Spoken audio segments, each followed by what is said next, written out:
छोटे से गांव में श्यामलाल नाम का एक मेहनती किसान रहता था। उसकी पत्नी सरस्वती बहुत दयालु और स्नेही थी। उनकी एक बेटी थी गुड़िया। तीनों जन बहुत खुशी से साथ में रहते थे। उनका परिवार खुशहाल परिवार था। लेकिन एक लंबी बीमारी के चलते सरस्वती का निधन हो गया। माँ के जाने के बाद में गुड़िया पूरी तरह टूट गई और श्यामलाल भी अकेला पड़ गया। कुछ महीनों बाद गांव वालों के समझाने पर श्यामलाल ने दूसरी शादी कर ली। उसकी पत्नी का नाम कमला था। शुरुआत में कमला गुड़िया से प्यार से रहती थी और उसे खाना भी बनाकर देती थी। लेकिन धीरे धीरे कमला का व्यवहार बदलने लगा। वह गुड़िया से घर का सारा काम करवाने लगी। झाड़ू लगाना, पानी भरवाना,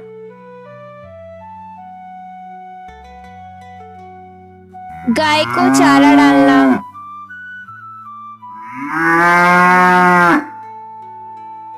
छोटी छोटी गलती पर भी कमला उसे डांट देती। कई बार गुड़िया को पेट भर खाना भी नहीं मिलता। गुड़िया कभी भी अपने पिताजी से शिकायत नहीं करती थी। वह सोचती थी कि अगर घर में बताएगी तो झगड़ा होगा। कुछ समय बाद कमला ने रानी को जन्म दिया और अब उसका सारा प्यार सिर्फ रानी के लिए था। लेकिन गुड़िया ने कभी रानी से नफरत नहीं की। वह उसे अपनी छोटी बहन मानती थी और उसकी हर जरूरत का ध्यान रखती थी। एक दिन श्यामलाल किसी जरूरत के काम से शहर गया।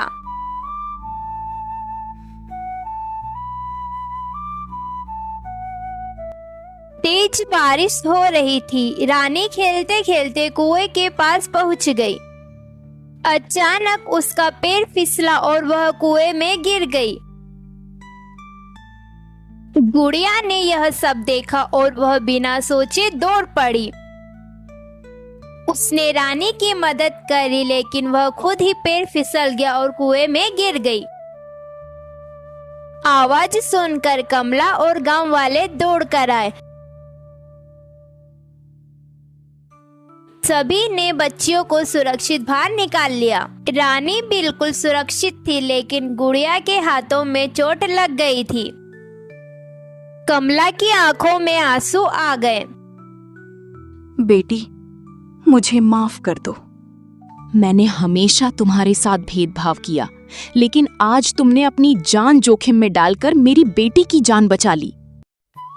माँ, रानी सिर्फ आपकी बेटी नहीं, मेरी छोटी बहन भी है। उसे बचाना मेरा फर्ज था। गुड़िया की बातें सुनकर कमला का दिल बदल गया और उसने उस दिन के बाद से कभी भी गुड़िया और रानी में फर्क नहीं समझा।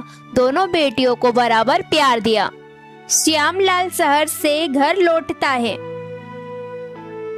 उसे कमला सारी कहानी सुनाती है। उसे अपनी बेटियों पर गर्व होता है। पूरा परिवार साथ में बैठकर खाना खाता है और उसी दिन के बाद से सब में प्यार, सम्मान और खुशियां बनी रही। कमला गुड़िया को भी अब अपनी बेटी मानने लगी थी। सच्चा रिश्ता खून से नहीं, बल्कि प्यार, त्याग और अपनापन से बनता है। प्रेम सबसे कठोर दिल को भी बदल सकता है।